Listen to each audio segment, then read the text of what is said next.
dan minta semua kita untuk mengoptimalkan potensi tenaga, pikiran, bahkan waktu kita untuk mencoba mendapati malam yang dimaksudkan, memburu malam keistimewaan. Bagaimana caranya?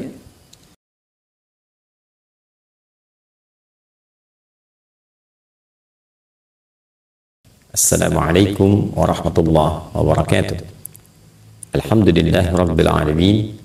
Wassalatu wassalamu ala rasulillahi nabiyyina wa sayyidina Muhammadin al-amin wa ala alihi wa sahbihi ajma'in wa ba'd.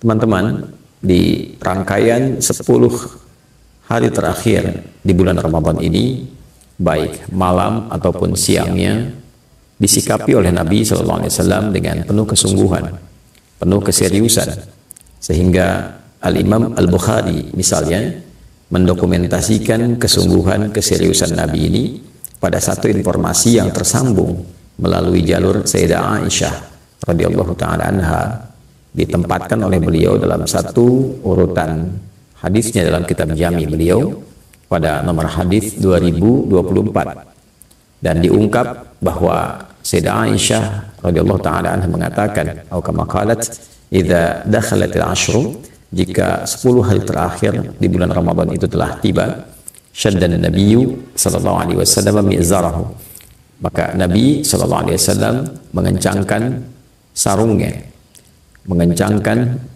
pakaian beliau untuk menunjukkan kesungguhan, keseriusan dalam beribadah, menyingkap berbagai macam kebaikan yang bisa dikerjakan, dan menunda pergaulan-pergaulan biologis dengan istri-istri tercinta, dan mengkhususkan kegiatannya untuk bertakarrub kepada Allah Subhanahu wa ta'ala.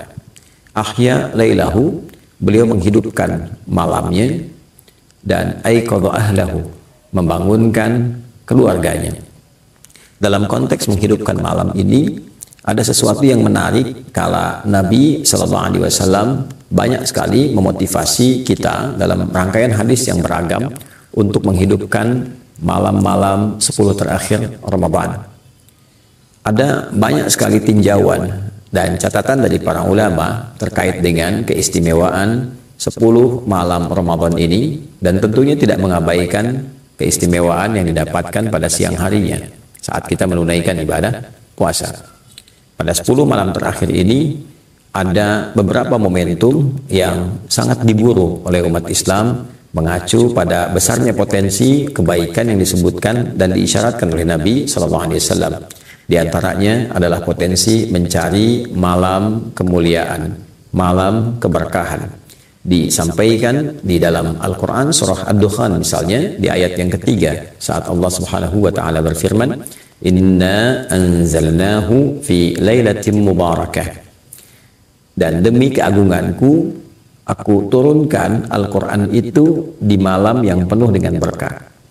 Ya, ayat ini ingin memberikan satu isyarat bahwa ada satu malam yang perjalanan waktu di malam itu seluruhnya diberkahi dengan keberkahan turunnya Al-Quran. Dengan sempurna di surah ke-97, yaitu surah Al-Qadar, dijelaskanlah kemudian di antara detil keberkahan yang dimaksudkan.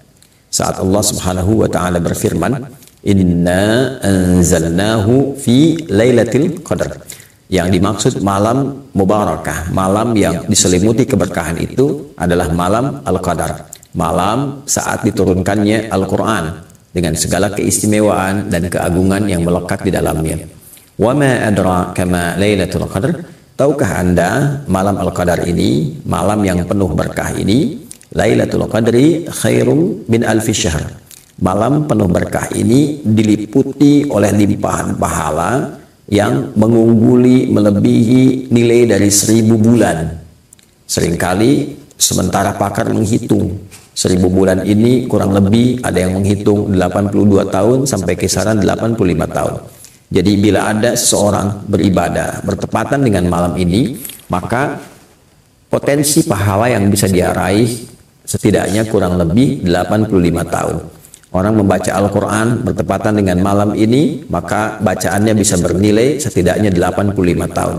Anda membacakan Alif Lam Mim seakan mendapat pahala, bacaan itu lebih daripada 85 tahun membaca alif lam mim tanpa henti. Ada orang menunaikan sholat bertepatan dengan malam itu, maka sekalipun sholat yang ia tunaikan 2 rakaat misalnya, seakan ia menunaikan sholat dimaksud lebih daripada 85 tahun. Tanazzalul malaikah, malaikat berbondong-bondong turun. Saking banyaknya yang turun, dijelaskan dalam ayat itu dengan menggunakan formulasi tanazzalu fi'il mudhari'nya itu tak pertamanya itu tidak difungsikan. Karena dalam yang standar biasa, kata itu akan diungkap dengan kata tatanazzal. Tanazzala yatanazzalu, tatanazzalu. Tapi ketika taknya dihilangkan satu, dalam ilmu makna di bahasa Arab menunjukkan sesuatu yang cepat. Sesuatu yang cepat. Tanazzalu. Cepat sekali malaikat itu turun. Dan bukan hanya cepat, banyak yang turun. Ya, saking banyak dan cepatnya sehingga padat keadaan bumi itu digambarkan oleh para mufassir, dan saking padatnya suasana alam menjadi lebih tenang. Tanazzalul malaikatu, para malaikat itu turun fiha di malam itu. Ya, kemudian apa yang mereka kerjakan? Banyak hal. Ya, mereka menyertai berbagai macam perkara, persoalan.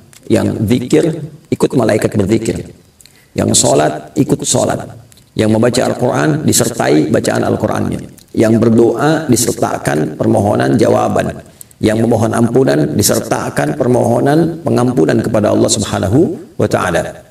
Bahkan malaikat Jibril pun menjadi pemimpin di kalangan malaikat yang turun ini. Tanazzalul malaikatu waruhu fiha, roh yang dimaksud Ruhul Amin yaitu malaikat Jibril alaihi salam.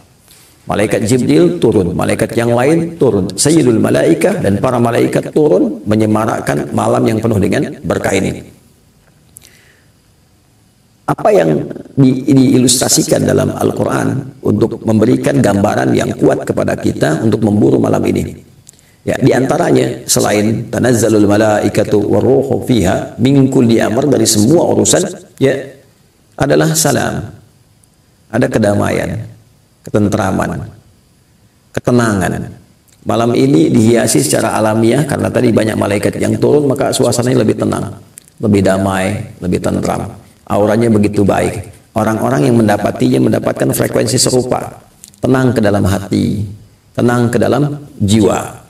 Dan ini berlangsung sampai menjelang fajar. Ya, hiya hatta matla'il fajr. Malam ini berlangsung sampai menjelang fajar. Tibanya waktu sahar. Sekitaran kurang lebih 30 sampai 45 menit sebelum masuknya waktu subuh, sebelum masuknya waktu fajar. Jadi bila kita ingin gambarkan keistimewaan malam penuh berkah ini, bentuk keberkahannya ada ketenangan, ada kedamaian, ada penyertaan malaikat dari semua perkara dan urusan, ada pelipat gandaan pahala dari setiap amalan, ada dosa yang berpotensi diampuni, ada pahala yang mengalir begitu luas dan terbentang dengan durasi yang cukup panjang. Tentu ini sesuatu yang mewah, yang sangat dibutuhkan oleh siapapun, sehingga dengan itu Nabi memberikan motivasi, membangunkan keluarga, dan minta semua kita untuk mengoptimalkan potensi tenaga, pikiran, bahkan waktu kita untuk mencoba mendapati malam yang dimaksudkan, memburu malam keistimewaan. Bagaimana caranya? Ada banyak ragam yang disampaikan kepada kita, dari ragam mulai parsial, dalam arti menandai waktu-waktu tertentu. Pernah diisyaratkan malam ke-27, pernah diisyaratkan malam ke-23, pernah diisyaratkan malam ke-25, bahkan pernah diisyaratkan malam ke-29, sehingga ada kesimpulan awal yang menyampaikan untuk memburu malam-malam ganjil. Untuk itu seringkali didapatkan di kehidupan masyarakat di beberapa tempat. Kalau ganjil, ramai masjid malam-malamnya. Masjid-masjid besar, masjid biasa, ramai memburu malam ganjil, ingin mendapatkan malam Al-Qadar. Tapi yang penting dicatat adalah kekuasaan atau hak prerogatif untuk bisa menetapkan malam itu tentu kembali kepada Allah Subhanahu wa Ta'ala. Yang penting kita catat waktunya malam.